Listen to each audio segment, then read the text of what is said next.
Ecclesiastes chapter 1. The words of the teacher, son of David, king of Jerusalem. Meaningless, meaningless, says the teacher. Utterly meaningless. Everything is meaningless. What do people gain from all their labors, of which they toil under the sun? Generations come and generations go, but the earth remains forever. The sun rises and the sun sets, and hurries back to where it rises. The wind blows to the south and turns to the north. Round and round it goes, ever returning on its course. All streams flow into the sea, yet the sea is never full. To the place the streams come from, there they return again. All things are wearisome, more than one can say. The eye never has enough of seeing, nor the ear its fill of hearing. What has been will be again. What has been done will be done again. There is nothing new under the sun. Is there anything of which one can say, "Look, this is something new"? It was here already long ago.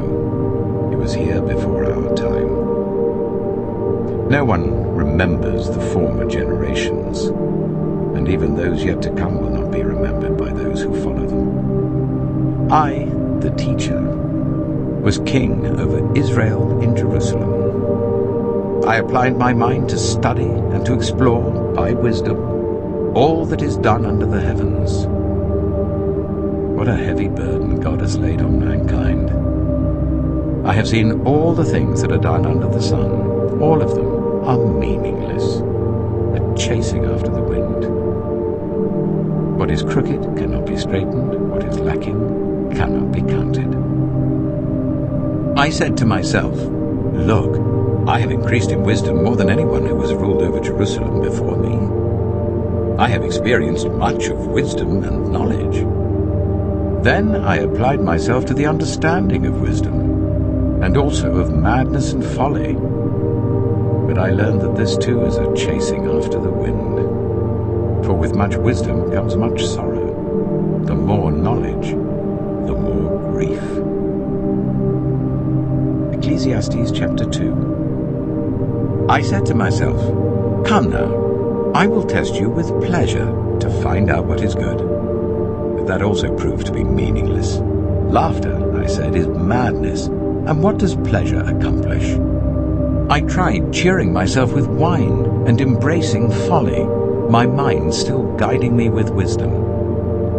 I wanted to see what was good for people to do under the heavens during the few days of their lives. I undertook great projects. I built houses for myself and planted vineyards. I made gardens and parks and planted all kinds of fruit trees in them. I made reservoirs to water groves of flourishing trees. I bought male and female slaves and had other slaves who were born in my house. I also owned more herds and flocks than anyone in Jerusalem before me. I amassed silver and gold for myself and the treasure of kings and provinces. I acquired male and female singers and a harem as well, the delights of a man's heart. I became greater by far than anyone in Jerusalem before me. In all this, my wisdom stayed with me. I denied myself nothing my eyes desired. I refused my heart no pleasure. My heart took delight in all my labor, and this was the reward for all my toil. Yet when I surveyed all that my hands had done, and what I had toiled to achieve, everything was meaningless, a chasing after the wind. Nothing was gained under the sun. Then I turned my thoughts to consider wisdom, and also madness and folly. What more can the king's successor do than what has already been done? I saw that wisdom is better than folly, just as light is better than darkness. The wise have eyes in their heads, while the fool walks in the darkness. But I came to realize that the same fate overtakes them both. Then I said to myself, the fate of the fool will overtake me also. What then do I gain by being wise? I said to myself, this too is meaningless. For the wise, like the fool, will not be long remembered. The days have already come when both have been forgotten. Like the fool, the wise too must die. So I hated life, because the work that is done under the sun was grievous to me. All of it is meaningless, a chasing after the wind. I hated all the things I had toiled for under the sun, because I must leave them to the one who comes after me. And who knows whether that person will be wise or foolish? Yet they will have control over all the fruit of my toil, into which I have poured my effort and skill under the sun. This too is meaningless. So my heart began to despair over all my toilsome labor under the sun. For a person may labor with wisdom, knowledge, and skill, and then they must leave all they own to another who has not toiled for it. This too is meaningless and a great misfortune. What do people get for all the toil and anxious striving with which they labor under the sun? All their days their work is grief and pain. Even at night their minds do not rest. This too is meaningless. A person can do nothing better than to eat and drink and find satisfaction in their own toil. This too, I see, is from the hand of God, for without him who can eat or find enjoyment? To the person who pleases him, God gives wisdom, knowledge and happiness, but to the sinner, he gives the task of gathering and storing up wealth to hand it over to the one who pleases God. This too is meaningless, a chasing after the wind. Ecclesiastes chapter 3. There is a time for everything, and a season. Ecclesiastes chapter 3. There is a time for everything, and a season for every activity under the heavens.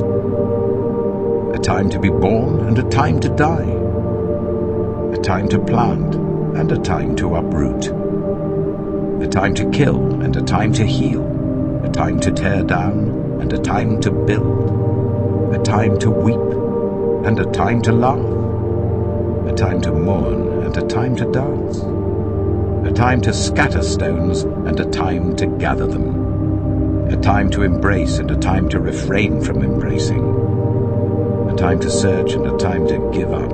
A time to keep and a time to throw away. A time to tear and a time to mend. A time to be silent and a time to speak. A time to love and a time to hate. A time for war and a time for peace. What do workers gain from their toil? I have seen the burden God has laid on the human race. He has made everything beautiful in its time. He has also set eternity in the human heart, yet no one can fathom what God has done from beginning to end. I know that there is nothing better for people than to be happy and to do good while they live, that each of them may eat and drink and find satisfaction in all their toil. This is the gift of God. I know that everything God does will endure forever. Nothing can be added to it and nothing taken from it. God does it so that people will fear him. Whatever is has already been, and whatever will be has been before, and God will call the past to account. And I saw something else under the sun. In the place of judgment, wickedness was there. In the place of justice, wickedness was there. I said to myself, God will bring into judgment both the righteous and the wicked, for there will be a time for every activity, a time to judge every deed. I also said to myself, as for humans, God tests them so that they may see that they are like the animals. Surely the fate of human beings is like that of the animals. The same fate awaits them both. As one dies, so dies the other. All have the same breath. Humans have no advantage over animals. Everything is meaningless. All go to the same place. All come from dust, and to dust all return. Who knows if the human spirit rises upward, and if the spirit of the animal goes down into the earth? So I saw that there is nothing better for a person than to enjoy their work, because that is their lot. For who can bring them to see what will happen after them? Ecclesiastes chapter 4. Again I looked, and saw all the oppression that was taking place under the sun. I saw the tears of the oppressed, and they had no comforter. Power was on the side of their oppressors, and they have no comforter. And I declared that the dead, who had already died, are happier than the living who are still alive. But better than both is the one who has never been born, who has not seen the evil that is done under the sun. And I saw that all toil and achievement spring from one person's envy of another. This too is meaningless, a chasing after the wind. Fools fold their hands and ruin themselves. Better one handful with tranquility than two handfuls with toil and chasing after the wind. Again I saw something meaningless under the sun. There was a man all alone. He had neither son nor brother. There was no end to his toil. Yet his eyes were not content with his wealth. For whom am I toiling, he asked, and why am I depriving myself of enjoyment? This too is meaningless, a miserable business. Two are better than one, because they have a good return for their labor. If either of them falls down, one can help the other up. But pity anyone who falls and has no one to help them up. Also, if two lie down together, they will keep warm. But how can one keep warm alone? Though one may be overpowered, two can defend themselves. A cord of 3 strands is not quickly broken. Better a poor but wise youth than an old but foolish king who no longer knows how to heed a warning. The youth may have come from prison to the kingship, or he may have been born in poverty within his kingdom. I saw that all who lived and walked under the sun followed the youth, the king's successor. There was no end to all the people who were before them, but those who came later were not pleased with the successor. This too is meaningless, a chasing after the wind. Ecclesiastes chapter 5. Guard your steps when you go to the house of God. Go near to listen, rather than to offer the sacrifice of fools, who do not know that they do wrong. Do not be quick with your mouth. Do not be hasty in your heart to utter anything before God. God is in heaven, and you are on earth, so let your words be few. A dream comes when there are many cares, and many words mark the speech of a fool. When you make a vow to God, do not delay to fulfill it. He has no pleasure in fools. Fulfill your vow. It is better not to make a vow than to make one and not fulfill it. Do not let your mouth lead you into sin, and do not protest to the temple messenger, "My vow was a mistake." Why should God be angry at what you say and destroy the work of your hands? Much dreaming and many words are meaningless. Therefore, fear God. If you see the poor oppressed in a district, and justice and rights denied, do not be surprised at such things. For one official is eyed by a higher one, and over them both are others higher still. The increase from the land is taken by all. The king himself profits from the fields. Whoever loves money never has enough.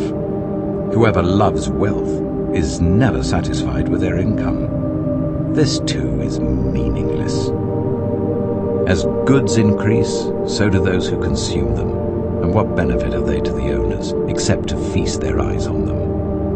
The sleep of a laborer is sweet, whether they eat little or much. But as for the rich, their abundance permits them no sleep.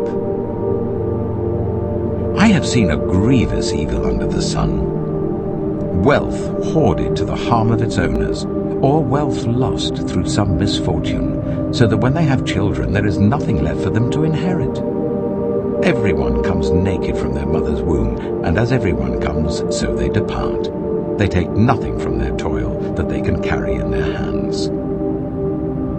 This too is a grievous evil. As everyone comes, so they depart. And what do they gain, since they toil for the wind? All their days they eat in darkness with great frustration, affliction, and anger. This is what I have observed to be good, that it is appropriate for a person to eat, to drink, and to find satisfaction in their toilsome labor under the sun during the few days of life God has given them, for this is their lot. Moreover, when God gives someone wealth and possessions and the ability to enjoy them, to accept their lot and be happy in their toil, this is a gift of God. They seldom reflect on the days of their life because God keeps them occupied with gladness of heart.